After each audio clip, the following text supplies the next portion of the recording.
Ley Orgánica 6.1984, de 24 de mayo, reguladora del procedimiento de habeas corpus. Juan Carlos I, Rey de España, a todos los que la presente vieren y entendieren. Sabed, que las Cortes Generales han aprobado y yo vengo en sancionar la siguiente ley orgánica. Exposición de motivos. El constitucionalismo moderno tiene un objetivo fundamental, que constituye, al mismo tiempo, su raíz última, el reconocimiento y la protección de la vida y la libertad de los ciudadanos. Las constituciones que son verdaderamente tales se caracterizan, precisamente, porque establecen un sistema jurídico y político que garantiza la libertad de los ciudadanos y porque suponen, por consiguiente, algo más que una mera racionalización de los centros de poder.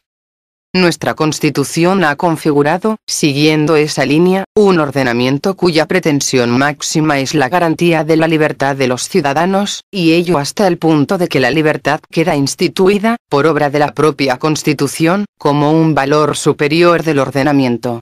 De ahí que el texto constitucional regule con meticulosidad los derechos fundamentales, articulando unas técnicas jurídicas que posibilitan la eficaz salvaguarda de dichos derechos, tanto frente a los particulares como, muy especialmente, frente a los poderes públicos.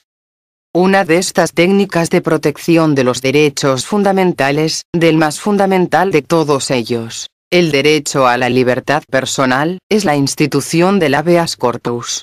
Se trata, como es sabido, de un instituto propio del derecho anglosajón, donde cuenta con una antiquísima tradición y se ha evidenciado como un sistema particularmente idóneo para resguardar la libertad personal frente a la eventual arbitrariedad de los agentes del poder público. Su origen anglosajón no puede ocultar, sin embargo, su raigambre en el derecho histórico español, donde cuenta con antecedentes lejanos como el denominado recurso de manifestación de personas del Reino de Aragón y las referencias que sobre presuntos supuestos de detenciones ilegales se contienen en el Fuero de Vizcaya y otros ordenamientos forales, así como con antecedentes más próximos en las constituciones de 1869 y 1876, que regulaban este procedimiento, aun cuando no le otorgaban denominación específica alguna.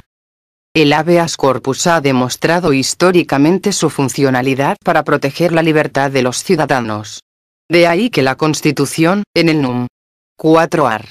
17, recoja esta institución y obligue al legislador a regularla, completando, de esta forma, el complejo y acabado sistema de protección de la libertad personal diseñado por nuestra norma fundamental.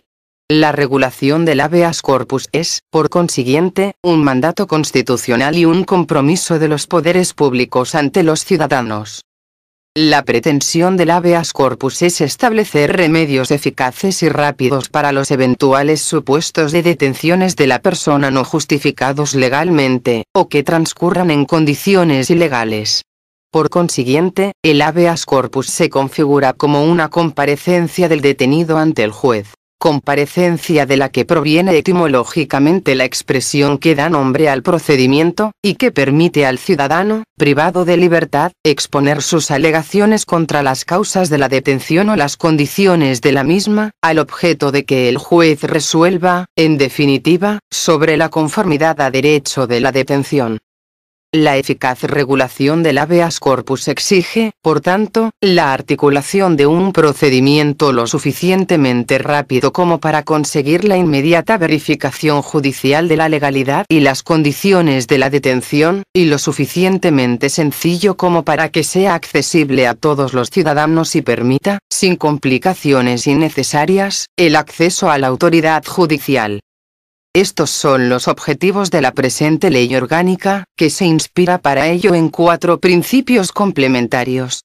El primero de estos principios es la agilidad, absolutamente necesaria para conseguir que la violación ilegal de la libertad de la persona sea reparada con la máxima celeridad, y que se consigue instituyendo un procedimiento judicial sumario y extraordinariamente rápido, hasta el punto de que tiene que finalizar en 24 horas.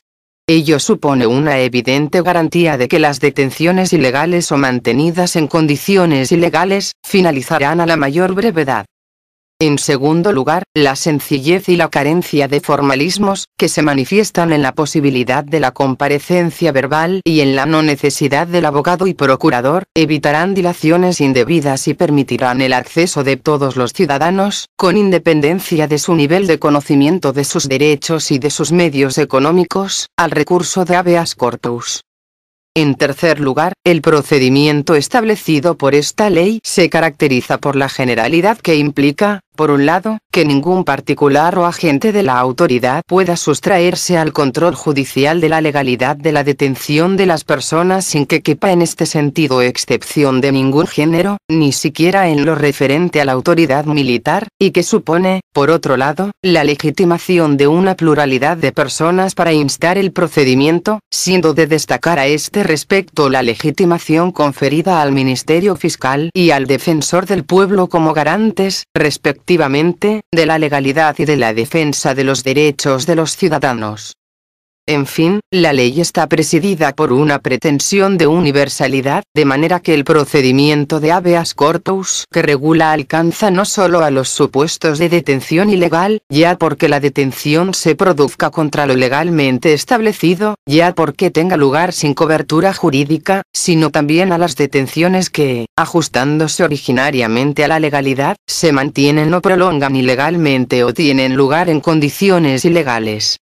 Parece fuera de toda duda que la regulación de un procedimiento con las características indicadas tiene una enorme importancia en orden a la protección de la libertad de las personas, así como que permite añadir un eslabón más, y un eslabón importante, en la cadena de garantías de la libertad personal que la Constitución impone a nuestro ordenamiento.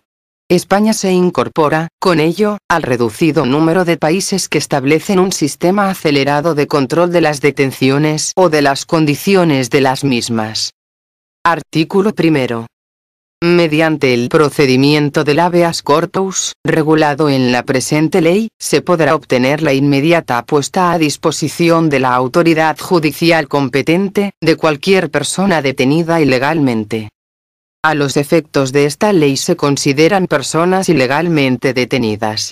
A. Las que lo fueren por una autoridad, agente de la misma, funcionario público o particular, sin que concurran los supuestos legales, o sin haberse cumplido las formalidades prevenidas y requisitos exigidos por las leyes. B. Las que estén ilícitamente internadas en cualquier establecimiento o lugar.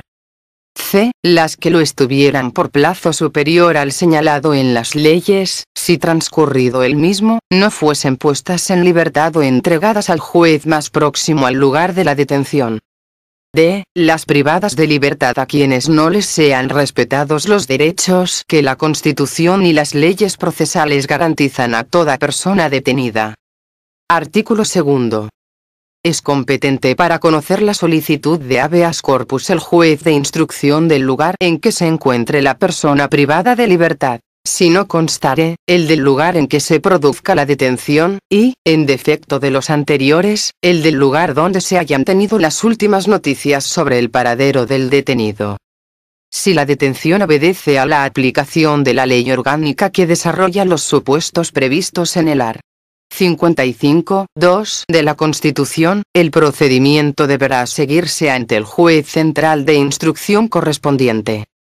En el ámbito de la jurisdicción militar, será competente para conocer de la solicitud de habeas corpus el juez togado militar de instrucción constituido en la cabecera de la circunscripción jurisdiccional en la que se efectuó la detención. Artículo 3. Podrán instar el procedimiento de habeas corpus que esta ley establece. A. El privado de libertad, su cónyuge o persona unida por análoga relación de afectividad, descendientes, ascendientes, hermanos y, en su caso, respecto a los menores y personas incapacitadas, sus representantes legales. B. El Ministerio Fiscal. C. El Defensor del Pueblo.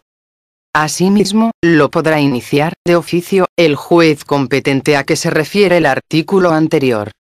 Artículo 4.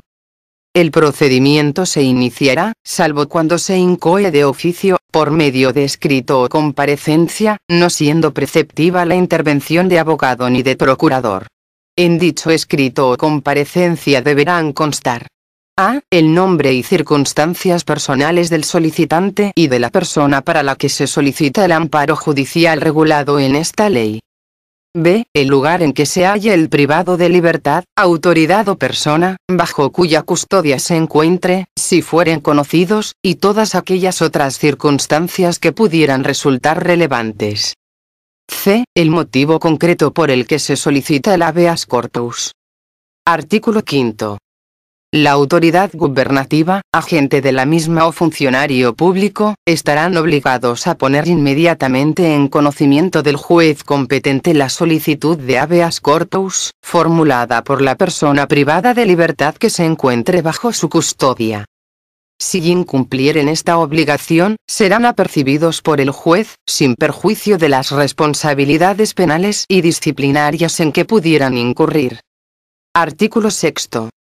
Promovida la solicitud de habeas corpus, el juez examinará la concurrencia de los requisitos para su tramitación y dará traslado de la misma al Ministerio Fiscal. Seguidamente, mediante auto, acordará la incoación del procedimiento, o, en su caso, denegará la solicitud por ser esta improcedente. Dicho auto se notificará, en todo caso, al Ministerio Fiscal. Contra la resolución que en uno u otro caso se adopte, no cabrá recurso alguno. Artículo 7. En el auto de incoación, el juez ordenará a la autoridad a cuya disposición se halle la persona privada de libertad o aquel en cuyo poder se encuentre, que la ponga de manifiesto ante él, sin pretexto ni demora alguna, o se constituirá en el lugar donde aquella se encuentre. Antes de dictar resolución, oirá el juez a la persona privada de libertad o, en su caso, a su representante legal y abogado, si lo hubiera designado, así como al Ministerio Fiscal. Acto seguido oirá en justificación de su proceder a la autoridad, agentes, funcionario público o representante de la institución o persona que hubiere ordenado o practicado la detención o internamiento y, en todo caso, aquella bajo cuya custodia se encontrase la persona privada de libertad. A todos ellos dará a conocer el juez las declaraciones del privado de libertad. El juez admitirá, si las estima pertinentes, las pruebas que aporten las personas a que se refiere el párrafo anterior y las que propongan que puedan practicarse en el acto. En el plazo de 24 horas, contadas desde que se ha dictado el auto de incoación, los jueces practicarán todas las actuaciones a que se refiere este artículo y dictarán la resolución que proceda. Artículo 8. Practicadas las actuaciones a que se refiere el artículo anterior, el juez, mediante auto motivado, adoptará seguidamente alguna de estas resoluciones. 1. Si estima que no se da ninguna de las circunstancias a que se refiere el artículo primero de esta ley, acordará el archivo de las actuaciones, declarando ser conforme a derecho la privación de libertad y las circunstancias en que se está realizando. 2. Si estima que concurren alguna de las circunstancias del artículo primero de esta ley, se acordará en el acto alguna de las siguientes medidas. A. La puesta en libertad del privado de esta, si lo fue ilegalmente.